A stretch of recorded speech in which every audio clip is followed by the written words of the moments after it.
جب کوئی نیا حکم آتا ہے، اللہ کی طرف سے کوئی نیا حکم آتا ہے، تو 3 قسم کے لوگ اس حکم سے انکار کرتے ہیں. 3 قسم کے لوگ اس حکم سے انکار کرتے ہیں. ایک کفار، دوسرے منافقین، اور تیسرے یہود. اعتراض کرنا کسی بات پر اعتراض کر کے اس کا انکار کر دینا، یہ تو منافقین کا کام تھا. ہمیشہ اعتراضات کرنا منافقین کا کام تھا. یہ بھائی جب یوں ہو رہا تھا یوں کیوں کیا، جب یوں ہو رہا تھا یوں کیوں کیا، یہ منافقین کریں گے. یہ اللہ نے قبلے کے رخ پھرنے سے پہلے ہی کہہ دیا کہ عنقریب احمق قسم کے لوگ کہیں گے کہ انہیں ان کے قبلے سے کس نے پھیر دیا. نماز پڑھ رہی تھی ایک رخ پر ہوتی رہتی، کیوں ان کا قبلہ کیوں پھیر دیا گیا. عنقریب کہیں گے احمق قسم کے لوگ، انہیں ان کے قبلے سے کس نے پھیر دیا. تو علماء نے لکھا ہے کہ یہ سفہاء 3 قسم کے لوگ ہیں، یہود، کفار اور منافقین. کفار تو یوں پریشان تھے، یہود تو یوں پریشان تھے کہ انہوں نے ہمارا قبلہ کیوں چھوڑ دیا. ہمارا قبلہ، جی ہاں، کیونکہ یہود کہتے بیت المقدس ہمارا قبلہ ہے، ہمارا قبلہ کیوں چھوڑ دیا. اور کفار یوں تھے کہ بیت اللہ تو ہمارا ہے، یہ تو ہمارے مذہب میں آویں، یہ ہمارا قبلہ چھوڑیں.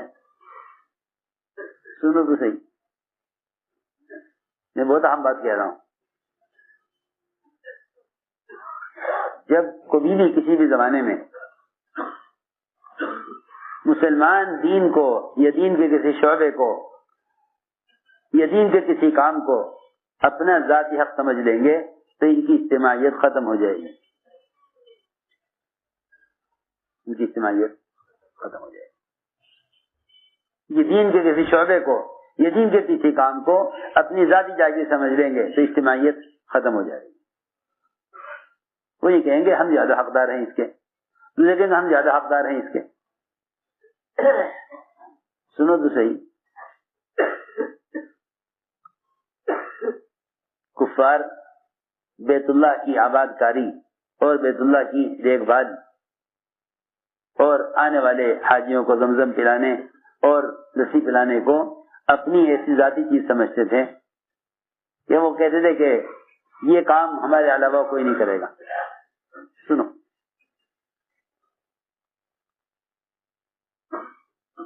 ہم نے عرض کیا کہ جب کوئی آدمی کسی چیز کو اپنی ذاتی چیز سمجھ لے گا تو پھر وہ اس کا اپنا حق سمجھنے کی وجہ سے، اس کو اپنی ذاتی چیز سمجھنے کی وجہ سے دوسروں کو اس میں شریک نہیں ہونے دیں گے. سنو غور سے، میں کچھ کہنا چاہتا ہوں.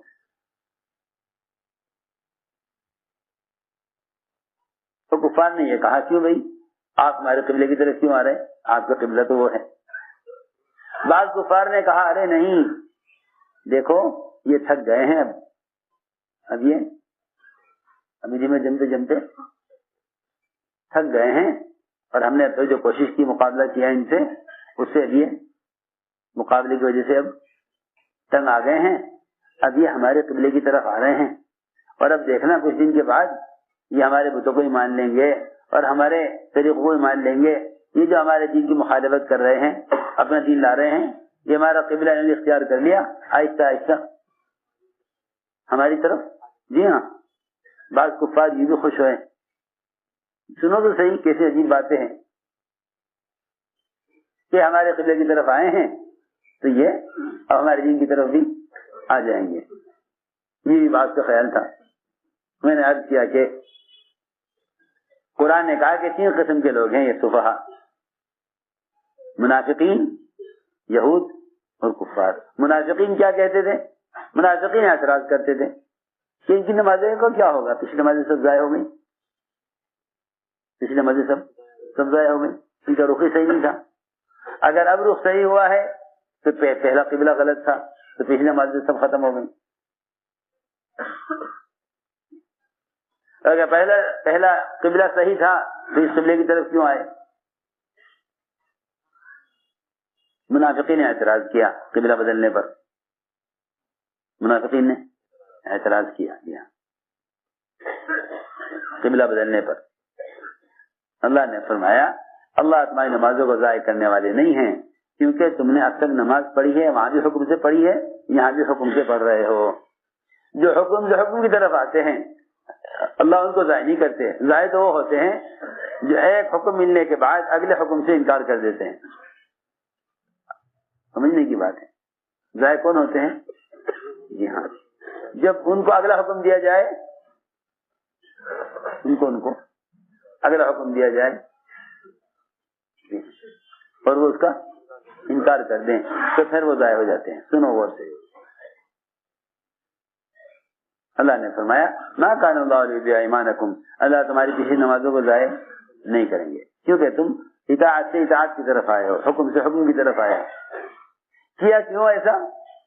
کہ اللہ نے اس لیے کیا تاکہ آزمائیں لوگوں کو کہ کون نبی کی اطاعت پر قبلہ بدل دیتا ہے اور کون نبی کی مخالفت کر کے پہلے قبلے پر باقی رہتا ہے. اس امت کی چھٹائی کے لیے، اس امت کی چھٹائی کے لیے، اس امت کے انتخاب کے لیے، اس امت کے انتخاب کے لیے جی ہاں امت وسط اس لیے فرمایا کہ اطاعت کرنے والے وہ حکم ملتے ہی نبی کے ساتھ ساتھ گھوم جائیں گے بیت المقدس سے بیت اللہ کی طرف. ایک صحابی نے جب یہ دیکھا انہوں نے جا کے ساری بصری میں اعلان کر دیا اے بصیر والو سن لو قبلہ بدل گیا. جہاں جہاں نماز ہو رہی تھی ان سب نے رخ فوراً ایک آدمی کا اعلان کر. ایک آدمی میں نے عرض کیا کہ جو حکم لائیں گے عبادت میں جانچنے کے لیے، یہاں حکم آیا عبادت میں جانچنے کے لیے اور وہاں حکم آیا سفر میں ضرورت میں جانچنے کے لیے، ضرورت میں جانچنے کے لیے. یہ دیکھنا یہ ہے کہ اگر ان کے پاس کچھ کھانے کو نہ ہو، ان کے پاس کچھ کھانے کو نہ ہو اور ایک حلال چیز کھانے کے لیے ہو تو ہم ایک چیز کھانے کے لیے ہے صرف، وہ بھی حلال ہے. ہم اس چیز کو اگر ان کی بھوک کے وقت اور کھانے کے وقت اس چیز کو حرام کر دیں تو یہ اطاعت کرتے ہیں یا نہیں؟ سنو تو صحیح. صحابہ سفر میں آپ کے ساتھ، صحابہ سفر میں آپ کے ساتھ، صحابہ سفر میں آپ کے ساتھ، غلہ ختم ہو گیا، کھانے کے لیے کچھ نہیں، بھوک کی شدت، بھوک سخت، کھانے کے لیے کچھ نہیں، کھانے کے لیے کچھ نہیں، بھوک سخت لگی ہوئی. خیال ہی ہوا صحابہ کو کہ بھوکا رہنے تو ناممکن بات ہے اور پیدل چلنا آسان ہے، پیدل چلنا آسان ہے لیکن بغیر کھائے رہنا مشکل ہے. پیدل چلنا آسان ہے تو جن سواریوں پر ہم سواری کر رہے ہیں اگر ان سواریوں کو ذبح کر کے گوشت بنا کر کھایا جائے. چنانچہ سواری میں گدھے صحابہ کے پاس تھے اور گدھے کا گوشت اس وقت تک حلال تھا. گدھے کا گوشت حلال، بکرے کی طرح، کٹلے کی طرح گدھے کا گوشت کھایا جاتا تھا حلال. تو کیوں نہ ہم گدھے ذبح کر لیں اور سواری ذرا کم ہو جائے گی، کچھ پہلے چل لیں گے لیکن بھوک تو نہیں برداشت ہوتی. اس خیال سے گدھے ذبح کیے، گوشت بنایا، ہاتھیوں پر چڑھایا. جب کھانا بالکل تیار ہونے کو تھا، گوشت گلنے لگا تھا، صحابہ دیکھ رہے کہ اس کے علاوہ کھانے کو کچھ نہیں ہے اور بھوک زیادہ لگی ہوئی ہے، حلال کھانا تیار ہے. اچانک آپ کے آسمان سے حکم آ گیا اللہ کا کہ جاؤ اعلان کر دو, نبی جی اعلان کر دیجیے صحابہ میں کہ ہم نے اسی وقت گدھے کے گوشت کو حرام کر دیا. ایک صحابی گئے جا کے, اے بھائی گوشت پکانے والوں سن لو, ابھی ابھی حکم آیا ہے آسمان سے. حضور اکرم صلی اللہ علیہ وسلم نے فرمایا کہ اللہ نے اسی وقت گدھے گوشت کو حرام کر دیا. سوچو اللہ کی کیا مصلحت اس میں ہوگی.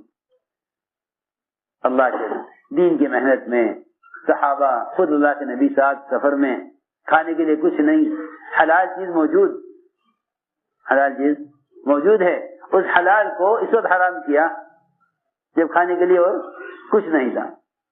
سوچے آدمی ذرا, اگر عقل لگاؤ نعوذ باللہ کہ سفر پورا ہو جاتا, مدینہ آ جاتے واپس, اور تو چیزیں کھانے کی ہوتی ہیں. جب ایک چیز حلال موجود ہوتی تب ایک چیز کو حرام کرتے, کھانے کے لیے کچھ نہیں, گدھے کا گوشت حلال, اور بھوک لگی ہوئی, اور حکم دیا کہ گوشت حرام ہو گیا, گدھے کا گوشت حرام. کیا کریں, کیا کرنا, چھوڑو. صحابہ نے ساری ہانڈیاں الٹ دی زمین پر, برتن دھو دیے, صاف کر دیے. کیا حکم آ گیا. میرے دوستوں بزرگوں عزیزوں, صحابہ کے زمانے میں جو احکام آتے تھے وہ احکام معلومات میں نہیں آتے تھے, بلکہ براہ راست عمل میں آتے تھے. علم جو آتا تھا وہ عمل کی شکل میں آتا تھا. علم عمل کی شکل, علم آتا تھا عمل کی شکل میں. یہ نہیں ابھی تو معلوم ہوا ہے, ابھی تو معلوم ہوا ہے, کریں گے عمل. جی ہاں کریں گے, کریں گے عمل, ابھی تو معلوم ہوا ہے, ابھی تک تو خبر ہی نہیں تھی. جو لوگ سودی کاروبار کرتے ہیں, جب انہیں معلوم ہو جاتا ہے کہ یہ حرام ہے تو یہ کہتے ہیں ٹھیک ہے, اب ابھی تک تو خبر ہی نہیں تھی نا, اب معلوم ہوا ہے, اب دیکھیں گے کیا کرنا ہے, اب موقع دیکھیں گے. دوستو عزیزوں, حکم آتا ہی اس لیے ہے تاکہ اللہ یہ دیکھیں کہ یہ حکم کو کتنی جلدی پورا کرتے ہیں.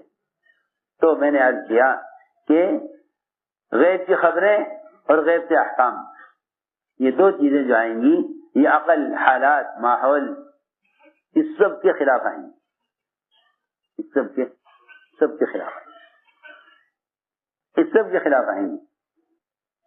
اللہ تعالی دیکھنا چاہتے ہیں کہ یہ میرا حکم فوراً پورا کرتے ہیں یا نہیں.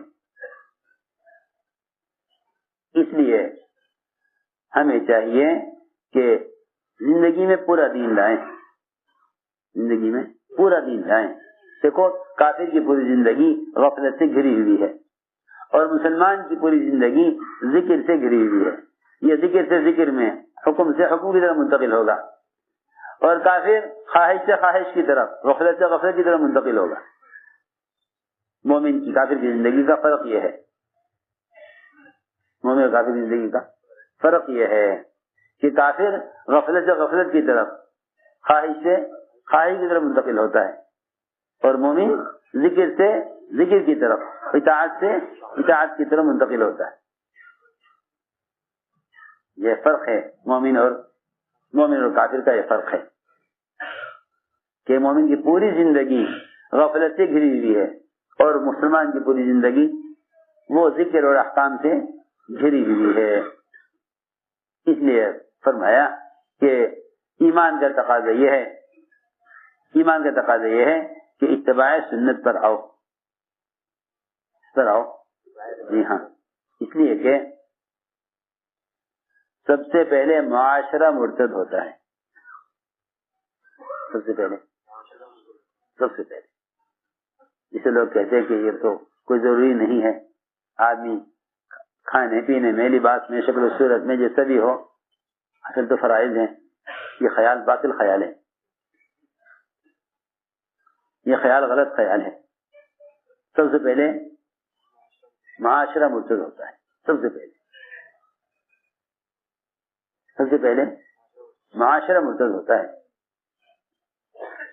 معاشرہ مرتد ہو جاتا ہے، یعنی میں آپ کو تھوڑا آسان کر دیتا ہوں، معاشرے کا ارتداد یہ ہے کہ مسلمان کی ضروریات میں غیروں کے طریقے داخل ہو جائیں، لباس میں، شادی میں، کھانے پینے میں.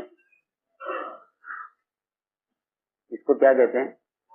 معاشرتی ارتداد ہے. یہ معاشرہ مرتد ہے.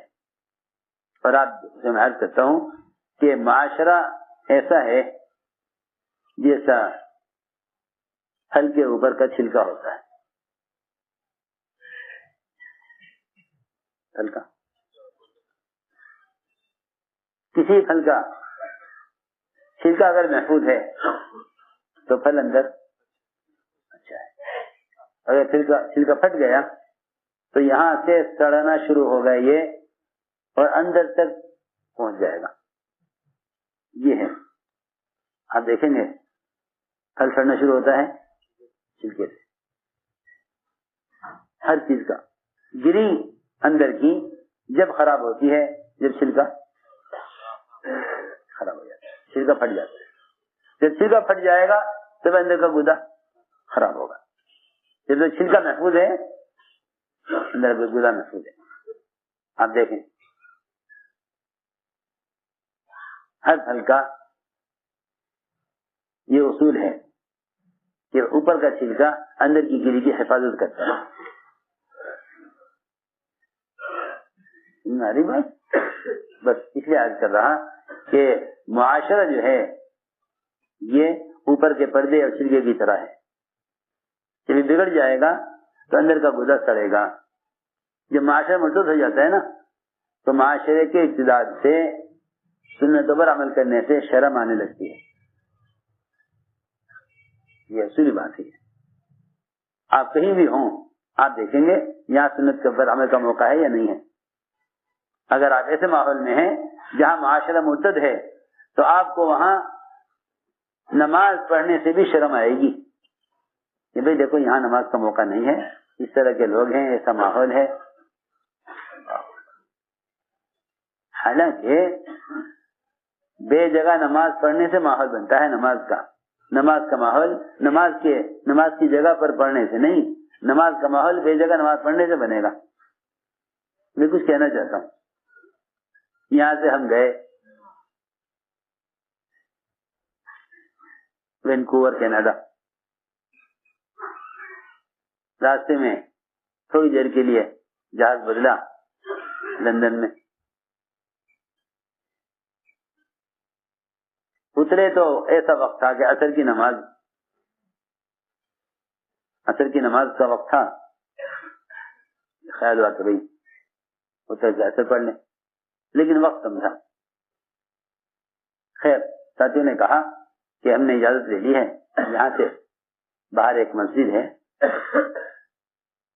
وہاں نماز پڑھ لیں. وہاں نماز ہو رہی ہے کہ نہیں؟ نماز تو ہو چکی، ابھی نماز پڑھنی ہوگی. نماز تو ہو چکی ہے لیکن وہاں جا کے پڑھ لیں. میں نے کہا کیوں؟ وہاں کی جامع یہیں کیوں نہ پڑھ لیں ایئرپورٹ پر؟ کہ یہاں تو بہت عریانیت ہے، بہت سب ہر طرف جو ہے عورتیں ہیں اور طرح طرح کی آوازیں ہیں اور یہ ہے اور وہ ہے. میں نے کہا بھائی اگر ہم نے نمازی جگہ جا کر پڑھی تو دعوت تو نہ ہوگی نا، عبادت ہوگی. کیا ہوگی؟ عبادت ہوگی، دعوت ہوگی نہیں. اور اسلام عبادت سے پھیلتا نہیں،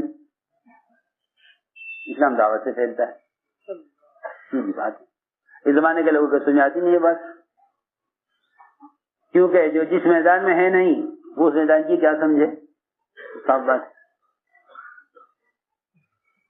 ہاں صاحب فرماتے تھے جہاں جہاں سے میری جماعتیں عبادت کرتی ہوئی گزریں گی اللہ وہاں علم اور عبادت کے مراکز اور مساجد قائم فرما دیں گے. ساتھی کہنے لگے کہ نماز میں یہاں یکسوئی نہیں ہوگی. میں نے کہا لو یہ تو کوئی بات ہوئی. جو آدمی یکسوئی کی جگہ نماز پڑھ رہا ہے وہاں یکسوئی کا پیدا ہونا تھوڑی مجاہدہ ہے. یکسوئی تو وہاں پیدا ہو جہاں یکسوئی پیدا ہونے کی جگہ نہیں ہے. تمہاری نماز کی یکسوئی کا اور تمہاری نماز کے کمال کا اندازہ وہاں تھوڑی ہوگا جہاں سکون ہو, اطمینان ہو, کوئی آواز شور نہ ہو. جی ہاں, آپ نماز میں نظر کتنے قابو میں رکھیں, آپ نماز میں نظر کو کتنا قابو میں رکھیں, اس کا اندازہ مسجد میں ہوگا, مصلی پر, یا گھر میں تنہا کمرے کے اندر. وہاں ایسی کوئی چیز ہی نہیں کہ جس سے نظر کا بچانا مجاہدہ بنے. کیوں بھائی بات سمجھ آ رہی؟ جہاں ہر طرف فحش اور باطل, ہر طرف آوازیں اور شور, تم وہاں پڑھ کے دکھلاؤ نماز. وہاں نماز پڑھ کے دکھلاؤ, وہاں نظر کی حفاظت.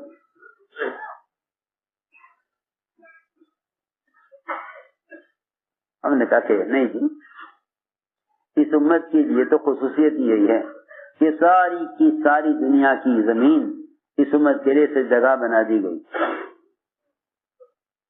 تم اذان دو, نماز خیر نماز پڑھ لی. یہ نماز پڑھنے لگے, چاروں طرف سے لوگ کھڑے ہو گئے, آ کر کیا ہو رہے ہیں. ایک طرف بازار, ایک طرف ہوٹل. وہاں تو جو ایئرپورٹ کا جو بڑا آفیسر تھا وہ آیا, کہنے لگا کہ آپ نے یہاں نماز کیوں پڑھی ہے؟ میں نے کہا بھائی آگے لکھا ہوا تو ہے نہیں کہ نماز نہ پڑھو. کہیں لکھا ہوا ہے کافی پی لو, کہیں لکھا ہوا ہے شراب پی لو, کہیں لکھا ہوا ہے کھانا کھا لو, کہیں لکھا ہوا ہے چائے پی لو. جس طرح لوگ یہاں اپنی ساری ضروریات پوری کر رہے ہیں, اور یہ بین الاقوامی ایئرپورٹ ہے, تو ہم نے بھی اپنی ضرورت پوری کی ہے. آپ ان سے کہو گے کھانا گھر جا کے کھا لیں, یہاں کیوں کھا رہے ہیں؟ آپ ان سے کہتے ہیں کہ چائے باہر جا کے پی لو, یہاں کیوں پی رہے؟ اس سے ان کو چائے کی تقاضا ہو رہی ہے, چائے پی لی, نہ کافی کا تقاضا کافی پی لی, نہ شراب کا تقاضا نہ شراب پی لی. ہمیں نماز کا تقاضا کرنا نماز پڑھی. یہ کہا خیر نماز سے فارغ ہوئے تو ساتھی سے میں نے کہا دیکھو وہاں صاحب یہ فرماتے تھے کہ جہاں تم نماز پڑھو وہاں اس یقین ارادے سے نماز پڑھنا کہ اللہ تعالیٰ یہاں مسجد قائم کر دیں گے. یوں نہیں کہ تم عمل کر کے گزر جاؤ. خیر ہم گئے, غالباً 1 مہینہ یا 20 دن کے بعد واپس اسی ایئرپورٹ پر آ کے اترے. جیسے ہی اترے ساتھیوں نے کہا کہ جہاں نماز پڑھی تھی وہیں بالکل برابر میں وہ ایئرپورٹ والے نے مسلح بنا دیا. میں کہا یہ جگہ بے جگہ نماز پڑھتے ہیں. ہاں اسی سفر میں اسی سفر میں وہ لے گئے وہاں اندر. وہ اچھی جگہ بنی ہوئی تھی, واپسی وہاں نماز پڑھی. تو میں نے عرض کیا کہ بات اصل یہ ہے کہ لوگ عمل کرتے ہیں موقع محل دیکھ کر. موقع محل دیکھ کر عمل کرنا عبادت تو بن سکتا ہے, دعوت ہی بن سکتا ہے. دعوت تو بے موقع عمل سے بنے گا, دعوت کا ماحول تو بے موقع عمل سے بنے گا. دعوت بے موقع عمل, یہاں عمل کا موقع نہیں ہے نا. جہاں عمل کا موقع نہیں ہے وہی عمل کرنا مجاہدہ ہے. جہاں موقع ہے عمل کا وہاں عمل کرنا کیا کمال ہے. وہاں عمل کرنا کیا کمال ہے. وہاں عمل کرنا کیا کمال ہے. یہاں عمل کا ماحول عمل کا موقع ہے. تو میں نے عرض کیا کہ سب سے پہلے معاشرہ مرتد ہوتا ہے. جب معاشرہ مرتد ہو جاتا ہے تو پھر ذہن مرتد ہوتا ہے. ذہنی ارتداد یہ ہے. ذہنی